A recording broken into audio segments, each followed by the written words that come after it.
So, ang sunod na naman na tanong, ito yon kasi by your experience dyan, kasi yun ang direktang karanasan ninyo po. Bilang Katoliko, mayroon tayong sinasabing doon ating simbahan, mayroon tayong sinasabing nandyan na ang sa liturgy natin yung pag-aalay dahil sa Eucharistia ni Jesus at yung pagbasa ng Liturgy of the Word. Ano bang pagkaiba sa templo at yung sinagoga? Ano bang naganap doon? Sige po.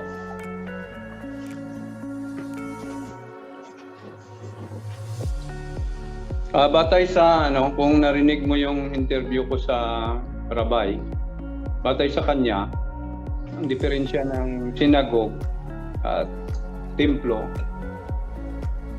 Sa sinagog, bawal yung picture, yung image. Doon sa sa templo, inaamin niya na may mga images, may mga So nung tinanong ko siya, bakit may mga Star of David? Kasi nakapasok ako sa sinagog nila Dala ko yung minura. Ang sagot niya, tawag, parang palamuti lang, yung design, decoration, parang ganon. Pero sa naramdaman ko, may tinatago siya, bro, parang hindi niya kasi pag dininiritso niya, dahil sa sagot niya sa akin tungkol sa kipa ng pare, parang matugma talaga sa Katolik. So hindi ko na pinalaliman para hindi rin siya pero yun ang sagot niya, yun ang diferensya ng dating templo kaysa sa sinagogue. Totoo naman na wala akong nakitang mga drawing doon maliban lang sa sa Star of David. At kahit dati may nung namatay yung alaga kong lalaki, kasi siya yung nag-donate ng tura sa isang sinagog doon, dinala sa bahay. So nakita ko ang sisidlan ay napakaganda, talaga, pero ang tatak Star of David pa rin. So doon sila humalik, pasa-pasa yan nila, halikan yan, tapos isasayaw, tapos pagsayaw, so buklatin doon sa lamisa, kung ano yung para sa patay, doon yan yun ang nakita ko, So talaga, nakita ko talaga ang kanilang tura, dahil doon nakalapag sa aming lamisa. Doon sa sinagog, yun din ang nakita ko, na yung tinataguan ng tura ay may talaga ni Star of David. So pero hindi ko napalaliman yun, itanong sa kanya kung ano ang simbolo kasi iyon ang pagkaintindi nila na isang matapang at napaka-blessed na hari si King David. At yun nga, na kahit sila naniwala na may higanti talaga. Pupunta naman tayo babalik naman tayo. Diet na naman. Pero okay lang yan. Kasi nung aking alaga noon, ang natanggap niya sa mga magulang niya at mga rabay niya, dati daw, ang mga tao rito sa Israel ay parang bukid kataas daw. Tapos sa generation na generation, lumiliit, parang ganon yung paliwanag niya. So yun ang nakuha niyang tradisyon. Kasi ang sa kanila talaga, makita mo rito yung pagturo sa bata, mula sa Yun nga, kahit sa kultura pala, iba-iba silang kultura din pag bawat trabay. Yun nga, naitanong ko ron yung pagkain. Bakit pariyo yung kosher? Bakit mayroon na hindi mahalo sa isda? Ang kalabi, milky.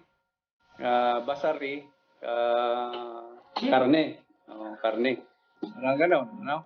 So, halo-halo ko na yung, para pag ito yung naka-record naman, maano natin, na ito pala ang tawag sa kanila, no? Pag sinabing kalabi, milky, ang basari. Oo, pero, magtaka ka na pagpasok mo rito, akala mo yun lang. Mayroon pa pala.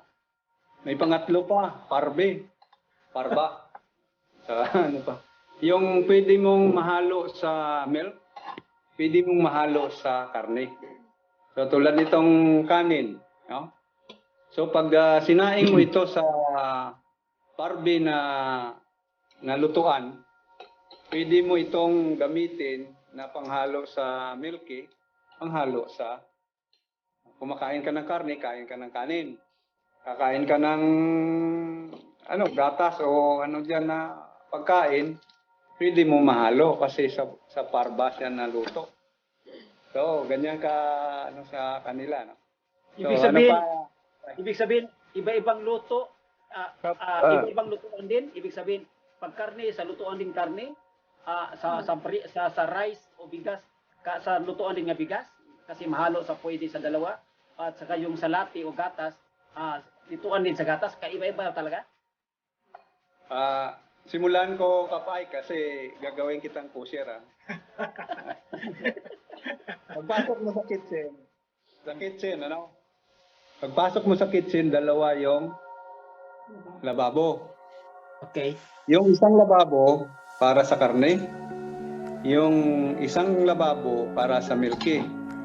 Mag-iba yan ang hawakan mo na sponge, ha? Hindi pwede mahalo. O, ibang yan. Mag-isa lang kayo sa sabon. Kasi ang sabon hindi naman sa pinggan, Iba yung pinggan sa karne, iba yung pinggan sa milky. Iba yung kutsara, iba yung tinidor sa karne at sa gatas. Frying pan, lahat-lahat iba yun. Iba yun sa karne, iba yun sa gatas.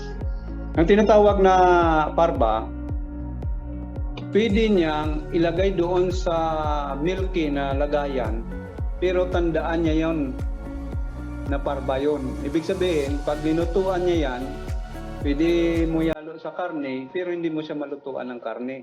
Hindi mo siya malutuan ng gatas. Pang-parba lang na pagkain na lutuin. So, yun ang rice. So, ibig sabihin, na doon pa lang, alam mo na magkahiwalay talaga. Kasi sa lahat ng gamitin mo sa lamisa, pag umaga, ay lahat yan kalabi, milky. Kape, gatas, ganon. So, pagka tanghali, doon lang yan sila kakain ng karne. So, isipin natin na pag kumain sila ng gatas, kailangan aabot ng 4 na oras before sila kumain ng karne. Pag gatas, Tindi, Pag karne kinain nila, kailangan di bababa sa 6 hanggang 8 oras. Kung kumain sila sa tanghali ng alas 12, kakain pa yan sila ng gatas sa gabi, kung maggatas sila o milky ang kainin nila. Kailangan alas 6 o alas 8 ng gabi.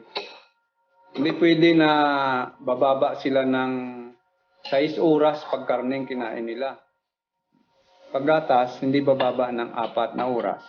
Kasi sa kanila, matagal daw ma-digest yung karne. Yun nga, pinapahaba nila yung oras. Totoo yan. Oo.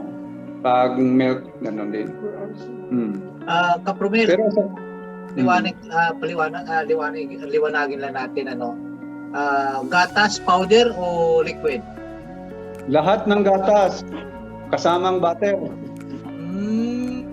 So kaya ang term na ginagamit ng kain kinakain kasi kung liquid, di ba, iniinom ang liquid. So lahat yung in general, kain kasi ang butter may gatas din na powder, may basta lahat. So that's why ang term na Lahat, ginagamit. powder, lahat, basta milky. Mhm. Basta may milk siya. So, hindi na ininom, hindi lang ininom, kundi kinakain talaga. Kain, inom.